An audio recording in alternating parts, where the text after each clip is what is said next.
Uh, I mean, from my learnings from the first session, Akash, and to the audience, and what I've watched, when I watched the other panels, is that private credit is no more a, in the footnote in the financing story.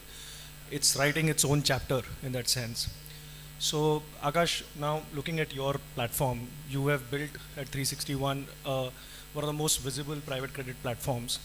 Kavita, I remember, was mentioning in the first session that you saw 8 deals, excess of 100 million plus last year. So even on the deployment side, and as well as on the fundraising side, your fifth fund closed at around 3,500 crores. Now, from your seat, if you have to see the private credit growth for the next 10 years, what do you think are the drivers which will essentially translate this growing alternative asset class allocation to a more meaningful role to have in the larger Indian financial architecture? Look, I mean, more than drivers, I'd say what features are we likely to see? Having said that, if you go back maybe 5, 7 years, and the growth or evolution of any large new sort of product or market or segment, right? You've got the first phase, which is the initiation phase. People spot a white space and opportunity. You've got the first few players entering.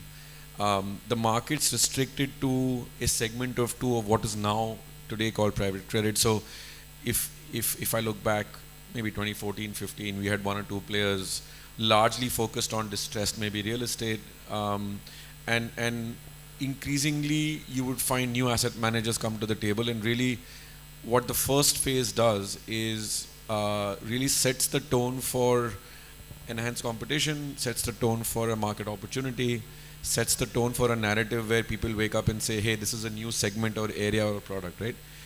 We're now in the second phase or second inning of that growth evolution, where you've got multiple players. If I remember correctly, the numbers around 25 billion AUM in India. We're still at 0.6% credit, private credit to GDP, which means if we look at some of the more developed markets who are at 6, 7, 8%, we have still 10x to go from a static GDP base. If you take a growing GDP base, that growth is even higher, right?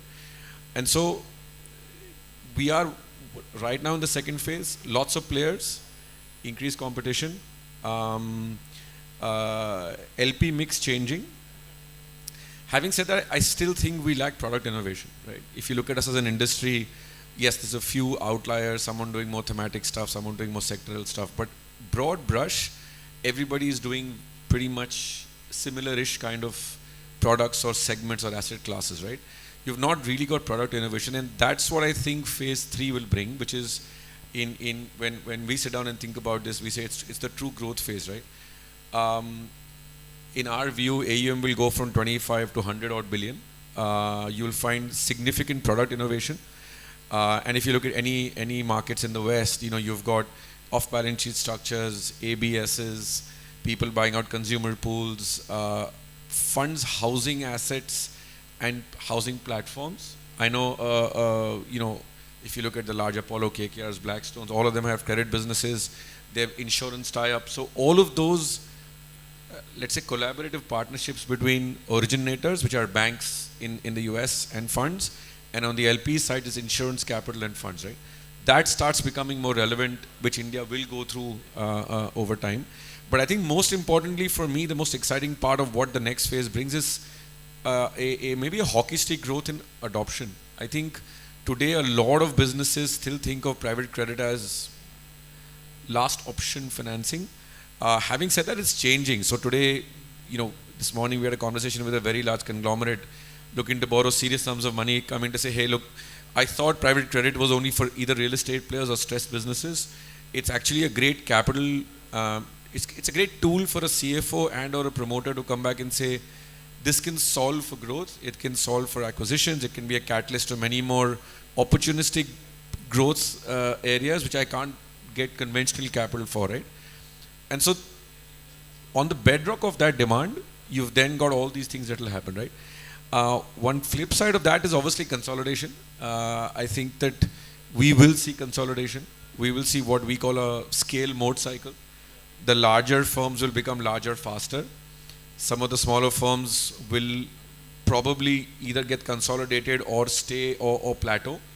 And that's the growth of any market, whether you look at credit cards in India, consumer lending, fintech, and so private credit, right? And even in the PE world, we're going through the same sort of growth mode cycle. But I think market as a whole, the driver for demand will be, like I said, increased adoption, but I think the driver for supply will be institutionalization of LPs. I think someone in the previous panel made a comment that HNIs or family offices are the large anchor pool of was it the first panel in the morning? I think it was Karthik. But I think that's changing, right? We're seeing our last fund, we had 20% of our LPs who were not family office or wealth clients, we were institutions, right? And that's changing fairly quickly. We had Mr. Khara here from the NPS, he talked about that, and just that pool is so large that I think it's going to be a significant sort of driver of the supply of capital, right?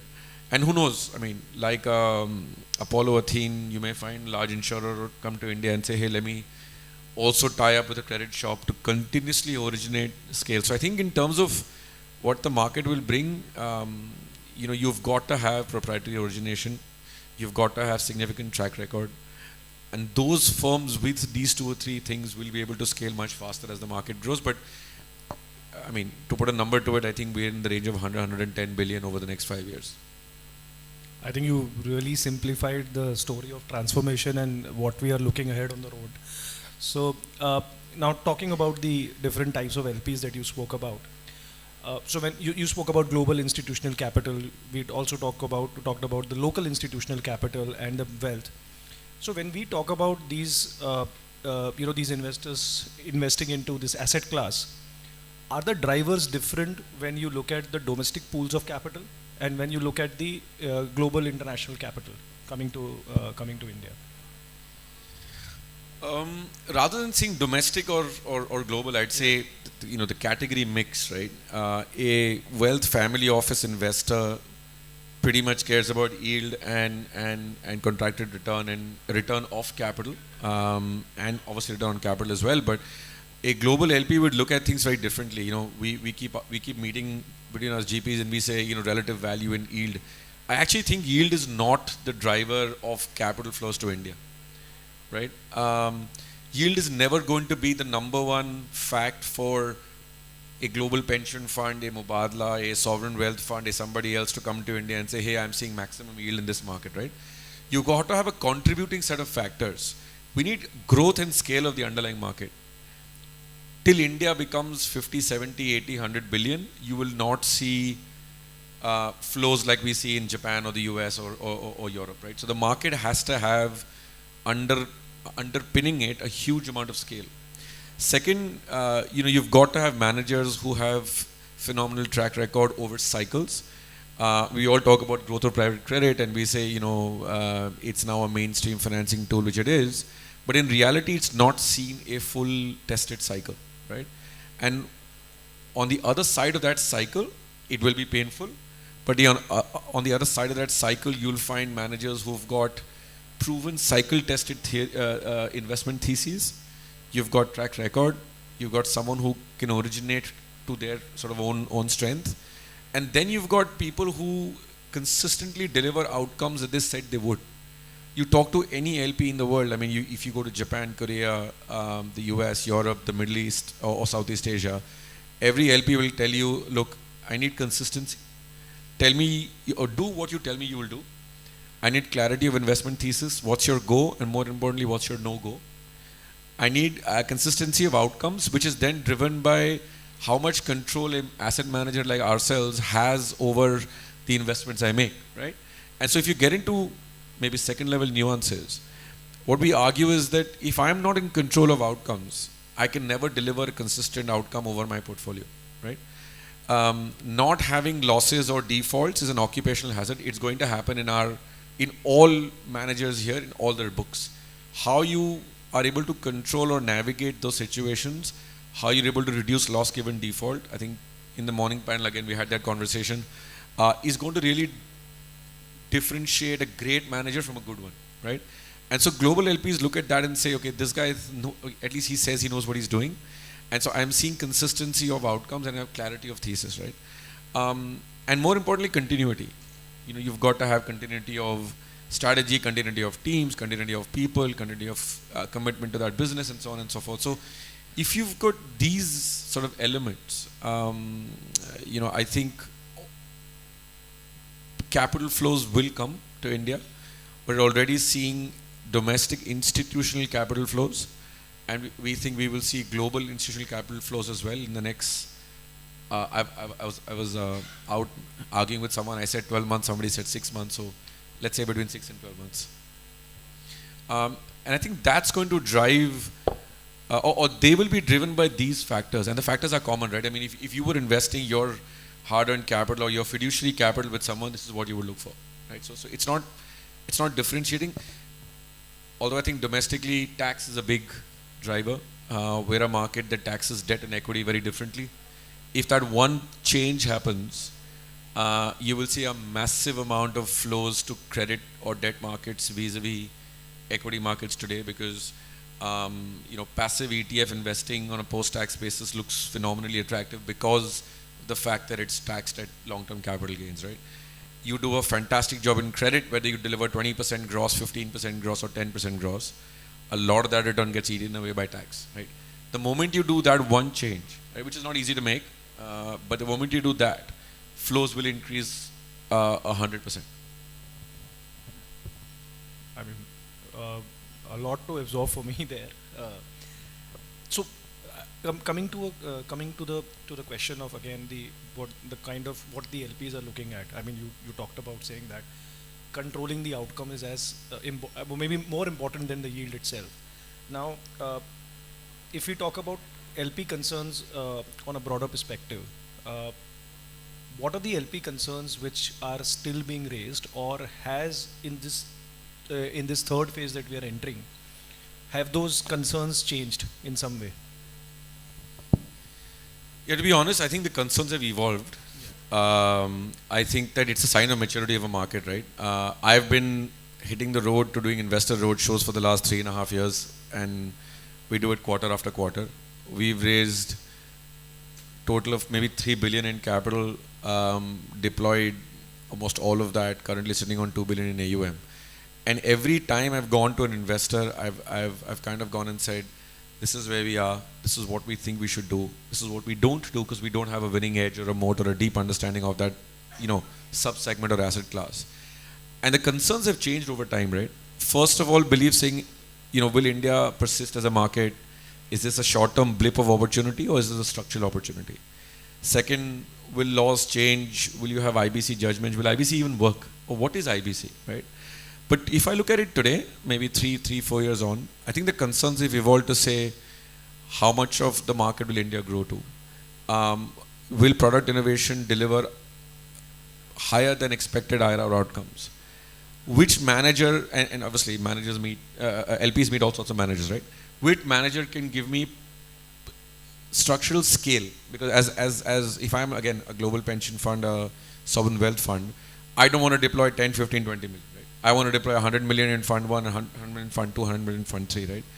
And so, if anyone can give me scale, anyone can give me clarity of thesis and consistent outcomes, that's the guy I want to go to. And so the questions to us, I mean, I won't say concerns, but I think the questions to us have evolved over time to say, how do I pick managers? Can I sharpen manager selection? Who has shown me track record, or who has shown me a portfolio construction that I know will give me certainty of exit, especially given there is no liquid secondary market. I think one of the guys in the previous panel spoke about a secondary market, right? We're far away from having a deep secondary market. I mean, the first conference I spoke out in 2007, which Reuters arranged, was how can we deepen the secondary bond market. We still talk about that today. That's not happening in a hurry, right? Especially in light of that, how do you control, defaults will occur. Where in the lending business or investing business, defaults will occur. How do you then react to those defaults? How do you control outcomes? How do you manage the enforcement process well? Is what the concerns are now. So I think I would hazard a guess that if I was an LP sitting in Asia as part of a Japanese insurance company or a European pension fund, other than if I want to diversify away from the US, which is a very, very large theme we're seeing right now, where else will I go? In Asia. I can do Japan, India, Australia, super overbanked. And so I think the flow will come to the larger managers first, and then go down to the smaller or more niche or more segmented managers who solve for a asset class or a piece of the cap structure or a separate sector that nobody else solves for as well, right? And you'll see that emergence of specialization over time as we go into the third inning, which I talked about earlier. I think when we talk about the growth, both on the deployment side, capital attraction, I think we need to also, and you would agree, also need to give the due, I think due credit goes to the regulators, to the government, how they have sort of, helped in making this asset class grow. So when we talk about, if you have to point out which regulatory or legal developments you feel have, or market infrastructure related changes, which have contributed to the growth of this asset class, what would be the ones that you would like to talk about? I couldn't agree more, right? SEBI has been phenomenal. They've been extremely proactive. They've got their eyes and ears to the ground. They've called in a lot of us for consultation papers, for conversation, and for discussions. Yesterday some of the IBCA folks and a few of us were at SEBI, and we talked about a few of the procedural bottlenecks, few of the structural developments we could do. So I think if I were to maybe stack rank, right? I think IBC itself is a significant jump. I still talk about IBC and IBC 2.0 to investors, and they still get shocked as to how far we've come, or how far we were from global markets and how close we've now come, and obviously things are improving as we go. So I think IBC for sure. In terms of investor access to product, I think if you look at the LVF guidelines, accredited investor framework, the co-invest sort of product ability of how people can access AIFs or access markets. I think GIFT itself is a very, very large change. Although I think we will see, or we will need a lot of consistency in policy making for investors to trust us, money, India as a whole. I also think that we will need a lot of, I'd say, market or best practices adoption from HKMA or MAS or other regulators to be able to make it easier for people to set up shop, raise capital, deploy capital, etc. But I think all of this is obviously in the positive. The one thing I think that has changed for the positive and can change is just the way we all report. What seat do we have at the table? What can I push with the COC? What decisions can get taken? How can I be in the driver's seat? Whatever the outcome may be, what can I do to not be an innocent bystander in that, or a backseat driver in that situation, right? So we underwrite for that situation, but a lot of our enforcement happens, or a lot of our success happens pre-IBC, right? So it's not just a threat. We're actually if it's required, we will go down there and carry out the threat and enforce to protect capital. That's what we're here for. Having said that, I think borrower behavior has changed substantially, right? We've now got, and we joke about this, that earlier transaction execution will take 2 days. No borrower ever read a document. They just signed up saying, dekhi jayegi, right? Today, a lot of borrowers read stuff. They read documents. They read covenants, and they're actually afraid of losing their businesses, right? So I think that is a huge development in just a borrower behavior, borrower track record. Thanks, Akash. So I think they are getting uneasy, I think, but we'll do a quick rapid fire round. We'll not take more than 2 minutes, yeah. So just quick questions, your quick thoughts on all of these. Go for it. So if you have to name 3 private credit strategies which are going to rule the rooster for the next 5 years, what would those be? 5, 10? 10. 10. Because the answers are different, right? Yeah. So I think whether you call it performing credit, growth capital is one. Real estate, for sure. We'll always grow. Yeah. And if it's 10, I would say stress, distress will come back in a cycle. If it's not, if it's 5, then the first 2. Okay, let's talk about a sadder topic. What is that one risk you feel that the industry is not, or maybe is underappreciating? This is my favorite subject. I think concentration and correlation, if I would put it that way, right? Uh, very few people here have actually gone and enforced assets in NCLT. This whole thing that cash flow is great, it's great, but purely cash flow doesn't work in India. Loss given default in asset-light cash flow only businesses is super high, and hence it takes serious amount of time when you lend to a business on a correlated basis, and whilst you're enforcing, underlying value keeps falling, right? So I think that is one hugely underestimated risk, and something we don't do at all. So we don't lend on a unless we have a non-correlated credit approach, which means we have assets in and outside the business, we will not do that asset. One thing we've stuck to so far, only after a cycle this will pay out, but I think that's one underestimated risk. Someone new joins you and they ask you that what are the 3 qualities that a GP has for the LP to keep returning, what would those be? Wow. Consistency, like I said. Maybe I'll take 4, right? Okay. And we call it the 4 C's. Consistency of narrative, clarity of credit thesis, continuity of team management strategy, and a cycle-tested credit model. So I think these 4 things will keep, you'll find investors keep coming back to you if you can do these 4 the first time around. So we'll go out to the punchline. If you had to describe private credit to a global LP who's looking at it for the first time, how would you define it in one line? It's like coffee with Karan, man. Biggest opportunity in Asia, I'd say. Thank you. I think I had a lot to learn, and I'm sure the audience enjoyed it as well. So thank you, Akash.